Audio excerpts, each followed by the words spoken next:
My name is Mike Stones from Helicopter Investor, and it's my pleasure to chair this session on firefighting helicopters. Not least because it's an opportunity to talk about my favourite film, which is Always, filmed by Steven Spielberg, starring Holly Hunter, Audrey Hepburn, and Richard Dreyfuss. But the real stars, of course, were the Douglas A-26 Invaders and the PYB Catalinas converted to firefighting.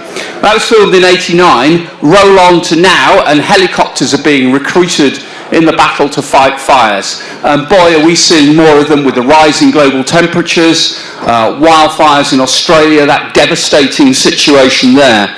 And to explore the potential for helicopters and UAVs in the firefighting space, I'm joined by Mark V. Clancy, President of HelicopterBuyer Inc., who'll give a perspective on North America and Australia. Mark's sitting on my far side there. He'll take us through some slides which really quite nicely put the debate into context and look at the market and where it's going. Also, and complementing the North American and Australian perspective, we're also joined by Roy Knaus. I've been schooled in pronunciating that name, MD of Heli, Austria, who will give a European perspective. So before we move to your questions, and don't forget you can ask a question at any time using the wondrous Slido, or old school by putting a hand up and someone will bring a mic to you. But we'll begin with Mark and his slide tour of the topic. Oh, good morning. Good morning, everybody. It's nice to be here, Alistair. I appreciate the invitation to discuss firefighting, helicopter fighting in North America.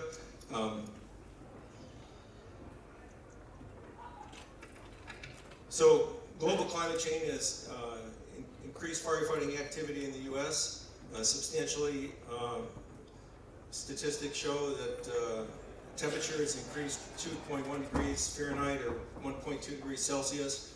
The map of the global warming over there indicates the hot spots around the world, and there's increase in severe weather in large frequency ranges of severe fire and moderate fire seasons or light fire seasons.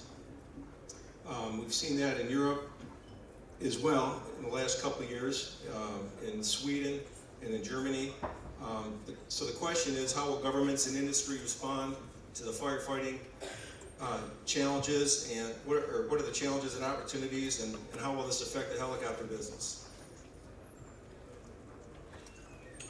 One of the most interesting statistics, this chart indicates U.S. Forest Service data that we converted to a chart. So in 1985, the United States spent about $200 million a year in fire suppression, and in 2018 it was $3 billion. So that's a 1,200% increase, which is quite startling. On an average since 1985, there's 72,000 fires in the United States a year, and about 4.9 million acres burned. In the U.S., the U.S. Forest Service has two types of contracts. One's called exclusive use, which is a fixed guaranteed hours for like a 120-day period, and then there's call when needed as a backup. Now in the U.S., 25% of the aircraft are government-owned, and 75% are industry-provided contracts. Now there's also public agencies like CAL FIRE and San Bernardino and San Diego. Some of the counties in California have their own firefighting helicopters.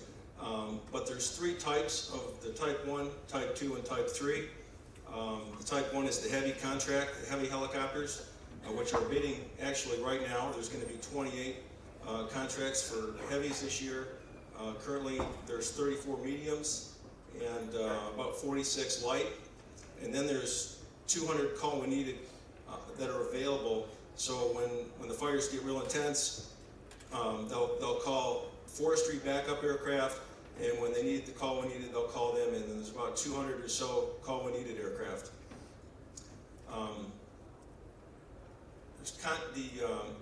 The price structure is fixed price for the exclusive use. The call when needed they earn about twice as much, but there's no guaranteed hours.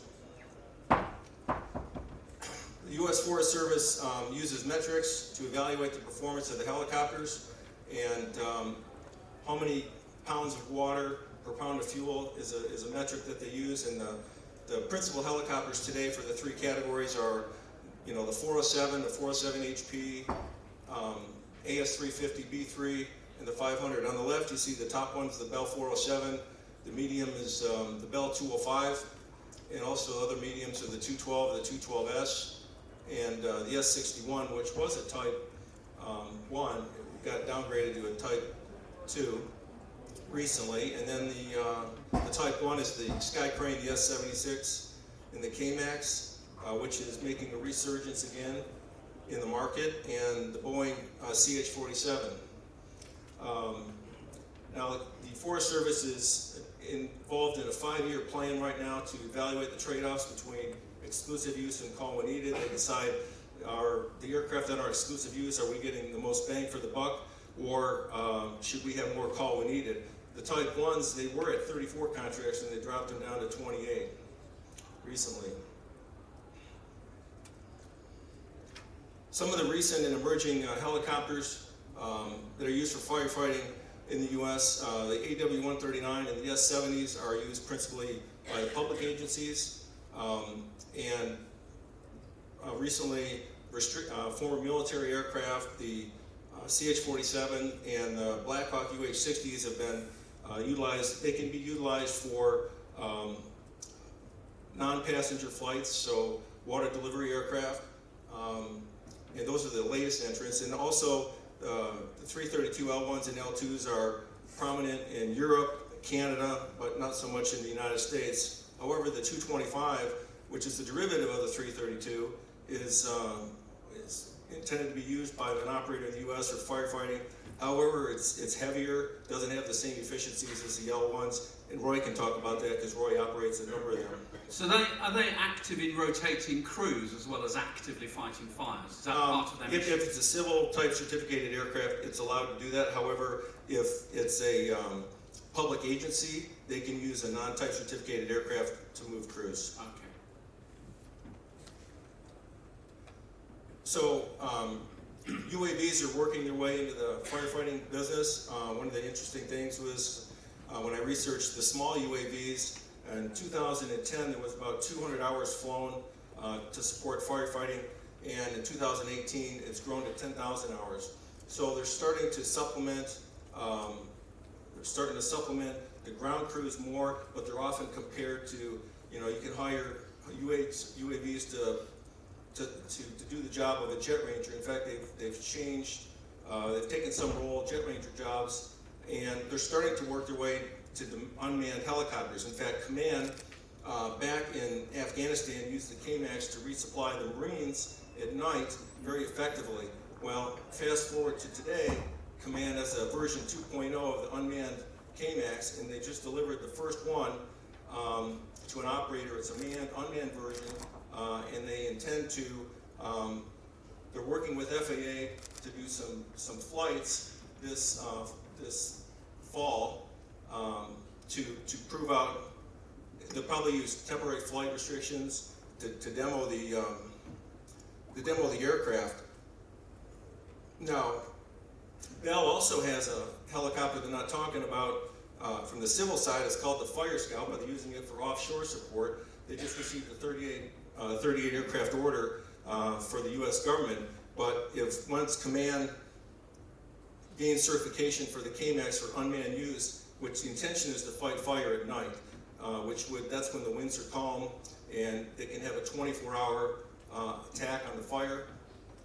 And it's anticipated that Bell will announce the 407 possibly as an unmanned aircraft as well.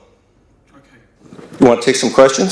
Yeah, so thank you for that summary. I think you've got experience in Australia as well. Yes. Would you like to share some of that knowledge about operations in Australia, particularly given the devastating fires that were there this last year? Yes, Australia is, they're engaging what they call a royal commission to decide how they're going to attack the fires this year. There was well over 100 aircraft that came in from around the world, majority of which came from North America to support the firefighting efforts. And the thought right now is they may go with larger aircraft, but they need to look at everything. They also there was 3 or 4 30-man crews from the United States that went down to help with the ground support. The Forest Service has a bilateral agreement with Australia, and Australia has actually brought crews to the United States. I think it was in 2010 last time. So they do have an arrangement there. But Australia is going to reconsider what aircraft they're going to use, what kind of contracts. Australia only has, New South Wales is the only state in Australia that has their own aircraft. They contract out everything else. But they're going to make some major changes this year because of the devastating fires that have occurred. And so it'll be interesting to see how they Sure. Thank you for that. I'm sure we'll come on to that in more detail, but thank you for that snapshot of North America and Australia. Roy, perhaps you can take us through the situation in Europe. We've already touched upon the wider prevalence of fires. Yeah, of course. Maybe to start with introducing myself. We are a family-owned business. We now have 40 helicopters with 150 employees. And my father started in 1982, and I took over in 97 with 2 helicopters and 5 employees. In 2015, we bought 3 Super Pumas from CHC, and according to CHC, we've been the only operator worldwide seriously interested in that. We started to convert this aircraft, make those 2,000 pounds lighter, put new avionics in there. And what we're doing at the moment is a lot of lobbying work, because currently only in countries like Spain, Italy, also in France, they have fixed-term contracts. But in most of the European countries, the first point, they're starting to use the military and the police. Yeah. Like in Germany, politicians are still lobbying and saying, okay, they're using NH90s, and I don't know, Airbus would have to tell us how much money they are. I think they're about 30 million or more. And they are flying with 1,500 liters of water, which is totally ineffective, but that's the approach from the politicians. So what we are doing right now is we are doing a lot of lobbying work with the firefighters. Like in March, we have presentation in Germany for whole Bavaria. We also then doing that with Austrians when other countries come in. Logging related to fire prevention. Yeah, it's that they learn the product, that they see the difference between using a police 135 with a 400 liter Bambi bucket to a Super Puma with 4,000 liters. Because even contracts in Spain at the moment, they're like for Bell mediums, and that's what they used for a long time, because they have around 70. And we have one contract in Italy, in Sardinia, that was the first country using the sky crane in the early 2000s, and they had up to 3 sky cranes, and now they have like 11 small aircraft, like Type 3 helicopters, and the 1 heavy from our side. Okay, so thank you for that. I'd like to ask both of you how helicopters fit into a strategy with fixed-wing assets. When is the time to go for a helicopter compared with presumably a lower-cost fixed-wing? Mark, can you take us through that? Yes, fixed wing, certainly I'm not familiar with that arena so much, but I know the U.S. government did consider using some C-130s recently. There was a contract tender that they put out to acquire some C-130s for firefighting, but when the bills, the estimates came back in, they decided that they weren't going to do that, and they were going to rely on industry to provide that service. And majority of that service is made up with helicopters, but the airplanes kind of get the media attention because there's a spectacular one. They drop their loads. So when is the situation? When is the rotorcraft the go-to plane to go to, aircraft to go to? Well, it kind of depends on the type of fire, right? So they're used in conjunction. The Type 1s, 2s, and 3s.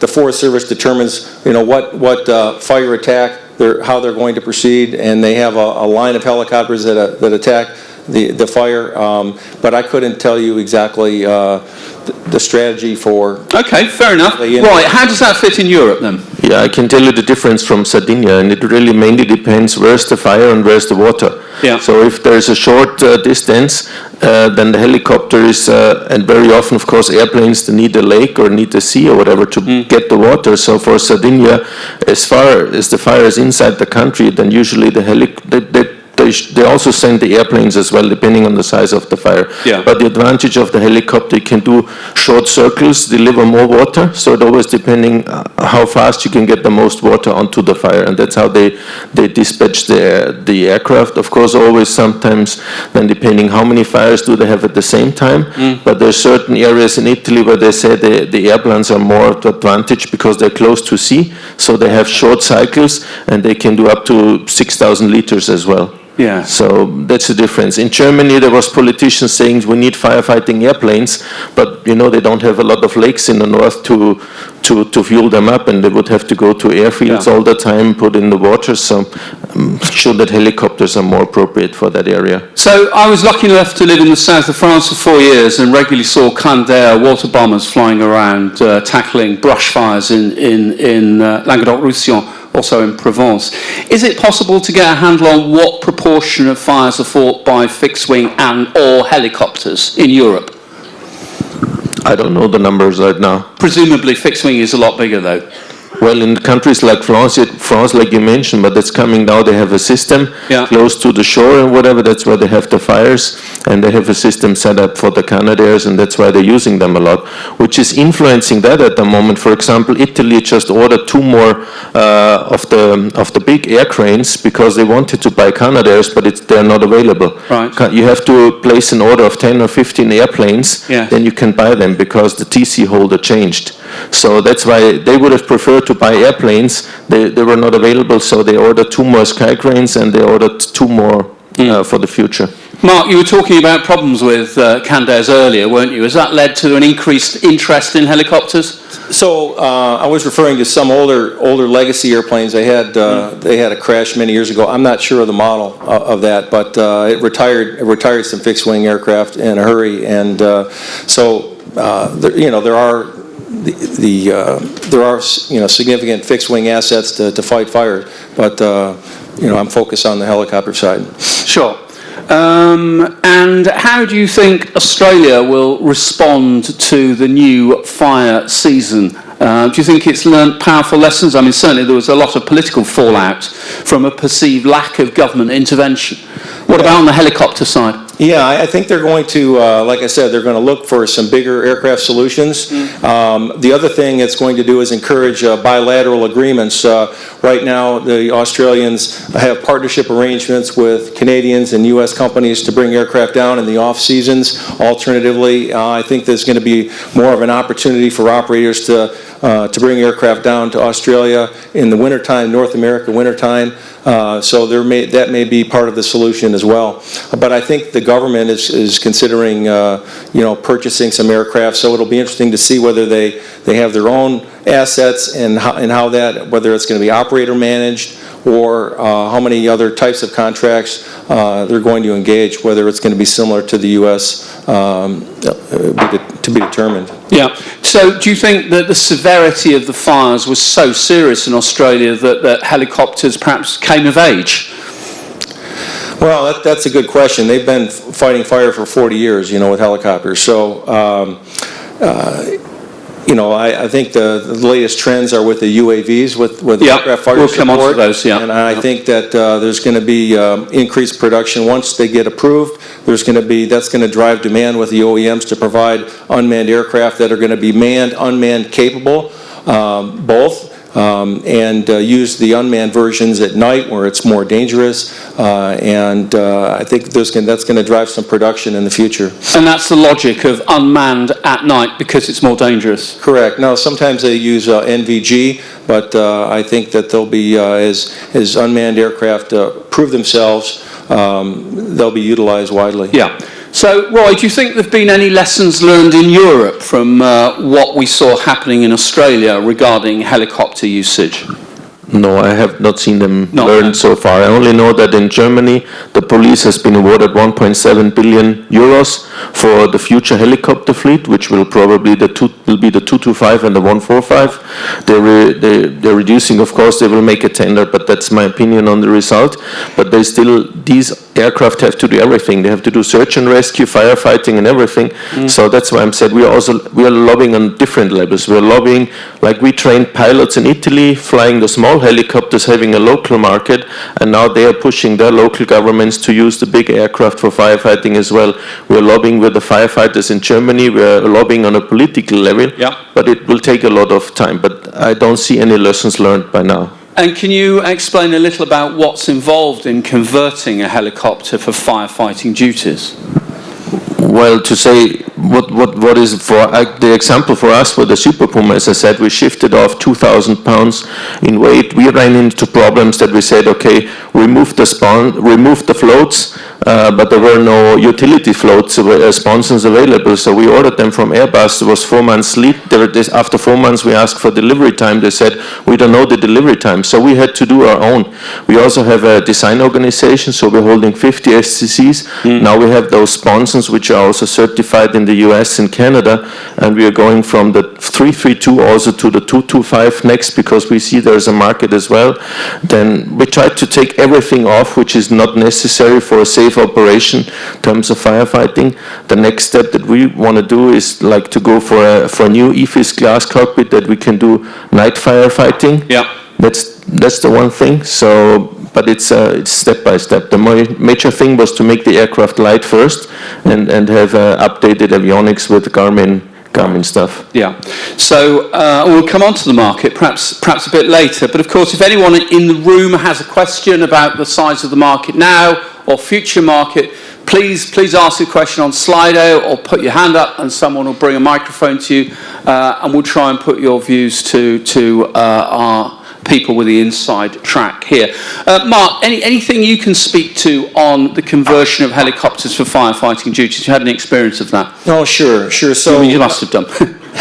So not all aircraft have the capability to really be effective in utility firefighting. I often call it a second life. The 212 and the 412 were originally offshore machines, and then when new aircraft replaced them, they became more economical for the utility operators, and now they're the predominant firefighting aircraft. The Super Puma is another example that it was an offshore machine, and now it's starting to be utilized for firefighting. One aircraft that's not been unable to have a second life in the utility world is the S-76. That's an aircraft that's uneconomical to convert. Number one, the tech data is held by Sikorsky. Bell releases tech data. It makes it easier for operators to go from one configuration to the other. Sikorsky, that's challenging. Functionally, it's just you can't see the hook with a 76. It's just not designed for external load. Although the 139 has a tank, they use tanks in California. Australia requires tanks over urban areas. They can't use a bucket. That's one thing I forgot to mention. Yeah, right. So, Roy, can you give us a handle perhaps on the potential for growth of helicopters in firefighting roles? We've heard, for example, that in EMS roles, in emerging economies, it's likely to become much more important, helicopters in EMS roles. What about firefighting globally, would you say? Well, I think globally, like the statistic from Mark show, the main thing, it's getting drier and it's getting warmer. Yeah. So globally, the market will grow. The market will grow in Europe. We're also in touch with like operators from Sweden, Norway, and other areas. But as I said, at the moment, the agencies have to know what they have available. We had 2 years ago, there was the big fire in Sweden, and at the end, they really had an issue to handle all this, because we also offered our service, but then they didn't call us any longer because they were struggling with handling everything they had into the country. Yeah. Yeah. So that's what we're going to do. But in Germany, and then as I said, it doesn't make. It really needs to get to the point where they really look into the money, because using an NH90 for firefighting with a bucket from a Bell Medium doesn't make any sense. But there's still a couple of years to come, and yeah, it will depend what other companies will do to work towards that. But within a couple of years, within 5 years, you could see firefighting helicopters being a major force underpinning values in the market. Is that right? Yeah, because even the German border police brought out the statistics that they didn't have any firefighting in 2015, and they had 400 hours last year, so it's growing very fast. And is that a direct reflection of climate change and the need for more assets to tackle fires? Yeah, because it's getting drier. No discussion if it's man-made or unman-made. Yeah. That's the way it is, and that's going to happen. Okay, thank you for that. Mark, can you see any geographical areas that have more potential than others outside perhaps North America and Australia? Are there other places you can see firefighting helicopters playing a big role? Well, in Chile, they have firefighting down there. A few years ago, there was major fires down in Chile. The hot spots have been North America, Europe recently, Australia. If you look at the global warming area map, the NOAA map indicates those are the areas that temperatures increased. I think. But in the US, it's predominantly on the west coast. Well, that's a good point. So in the spring, often in the Midwest, in Minnesota, where I'm from, the snow melts, the grass dries, and before the summer rains, we have a lot of potential for firefighting. So in May, there's grass fires in Minnesota, in the Midwest, in the South. In the spring, and then eventually the fires migrate out west. California, it's on. Everything's starting earlier, but it's not uncommon for fires in California in September and October. Okay, thank you for that. Let's take some questions from our audience. With so much focus on climate change, what do you see as the carbon offsets are for the helicopter market in the firefighting role? How can operators capitalise on this? Carbon offsets in firefighting. Carbon offset, I can only say we're looking at sustainability in all of we're doing in our business. We started with electric vehicles 3 years ago. We have 50 electric vehicles in our company which are used by our employees. And we also set the goal that by the middle of this year we want to offset all our carbon on helicopter operations, and there's different projects you can look into. Tell us about some of them. What are the leading projects for that? Well, the leading projects, which are also like the skiing areas are using, is the rainforest, of course, in South America. There's projects we want to do locally with our customer in Iceland, because they have different versions. So at the moment we are looking at what is possible, what is most economical, but other than if the engine manufacturers come up with new types of fuel, up till then we're going to produce a lot of carbon, so we'll have to offset it, and we'll have to put it on top of the rate, and that's what it is. Okay, Mark, what's the carbon offset situation stateside? I'm not able to answer that. I'm sorry. I don't have any insight into that. Fair enough. Okay. So let's go to a question for Roy. Do you see opportunities of having an EU-financed firefighting helicopter fleet? Same for operations. Basically, I see it, but again, it's all about the lobbying thing, 2 days ago, I was introduced to the new Minister of Transport in Austria. I will have a follow-up meeting with him in a couple of weeks. Yeah. So through him, then I will have to go to other European Union politicians. At the moment, it's really doing it this way, because they have studies, especially after Sweden, but I do not see any outcome as of now.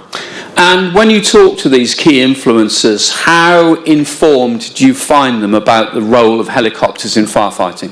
Well, they have no clue at all, because the cheapest way for them is use the military, even if the law is against it. Like Austrian law clearly states, first have to use all the civil forces, then the military. But in reality, it's different, because the district is the one who's calling them.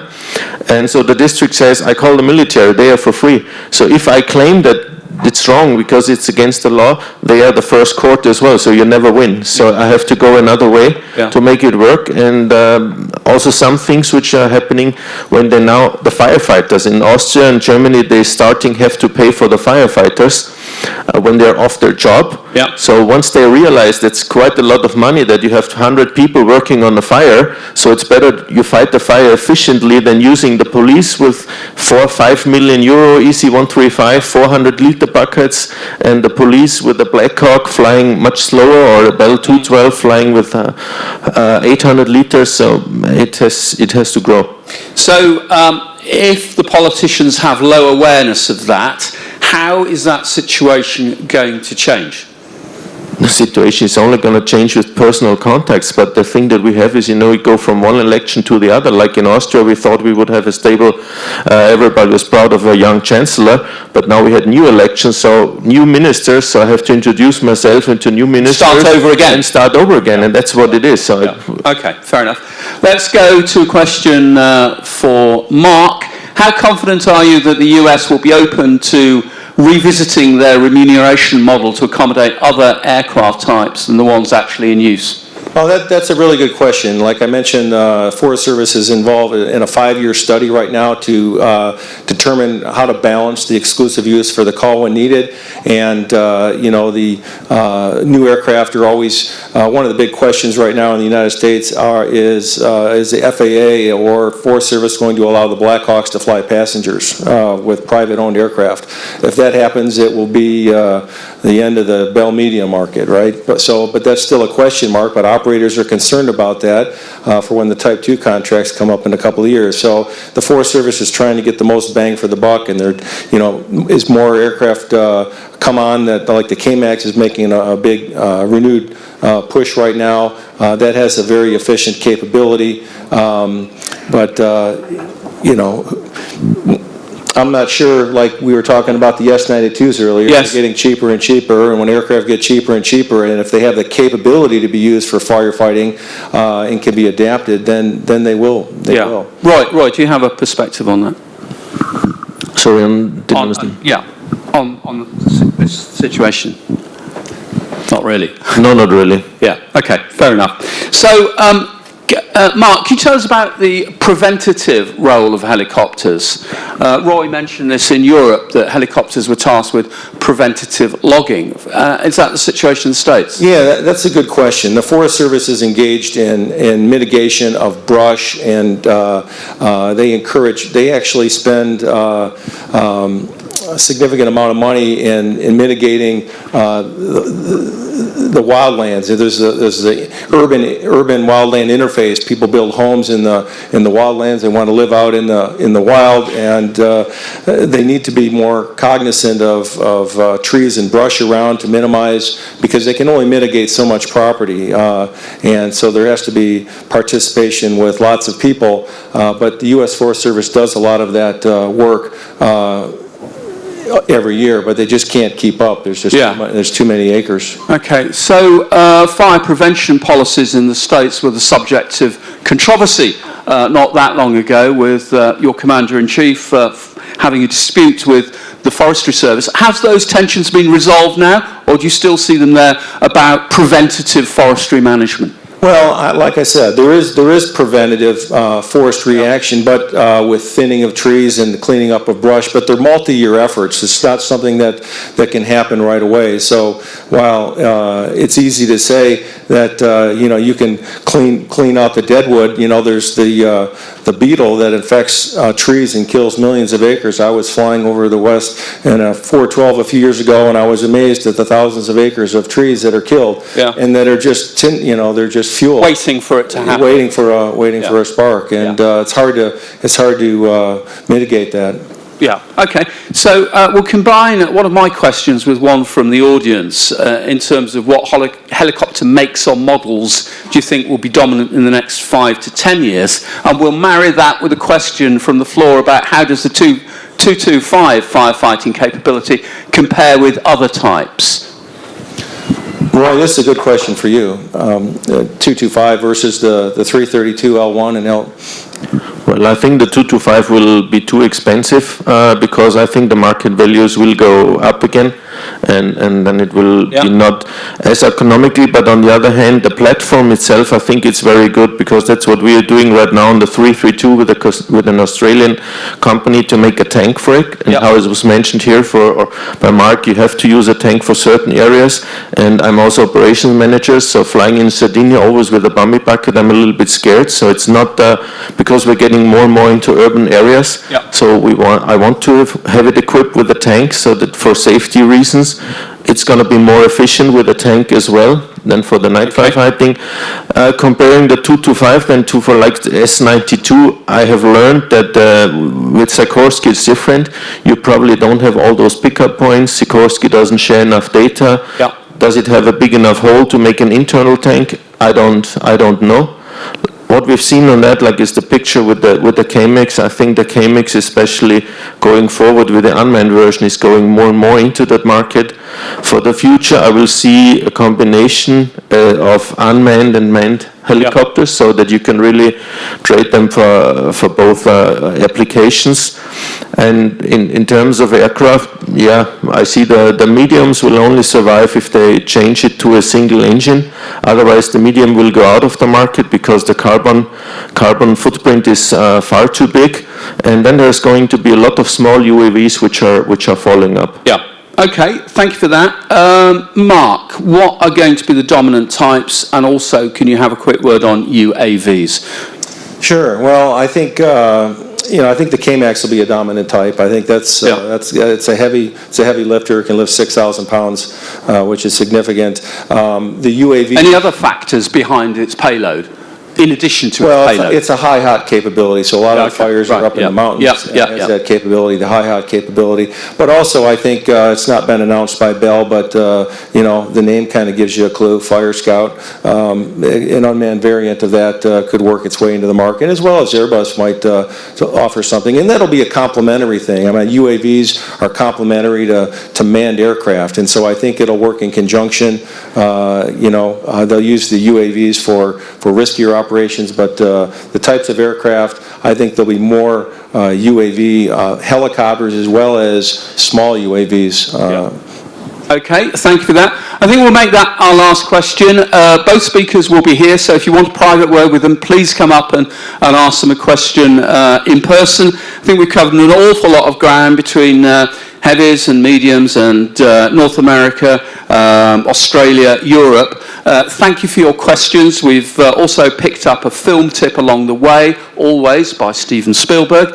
All it remains me to do is thank you for your questions, and our speakers, Mark V. Clancy, President of HelicopterBuyer Inc., and Roy Knaus, MD, Heli, Austria.